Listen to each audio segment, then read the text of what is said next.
একটা ছোট্ট গ্রামে থাকতো রাহুল নামে এক ছেলে। ও ছিল খুবই দুষ্টু আর কৌতূহলী। সারা দিন নতুন কিছু খুঁজে বের করার নেশা তার মধ্যে ছিল। একদিন বিকেলে সে বাজারে ঘুরতে গেল। হঠাৎ একটা অদ্ভুত বুড়ো লোককে দেখতে পেল। লোকটা চোখ লালচে, লম্বা দাড়ি, আর হাতে একটা ঝুড়ি ভর্তি রঙিন ক্যান্ডি। বুড়ো লোকটা চুপচাপ রাহুলের দিকে তাকিয়ে বলল, এই ক্যান্ডি সাধারণ ক্যান্ডি নয়। এক টুকরো খেলেই তোমার ইচ্ছে মতো জিনিস সামনে হাজির হবে।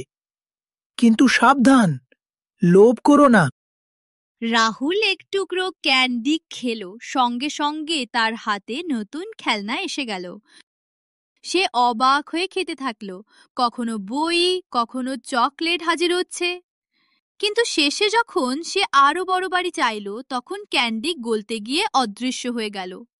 আর রাহুল খালি হাতে দাঁড়িয়ে বুঝলো, লোভ করলে জাদুর ক্যান্ডিও শেষ হয়ে যায়।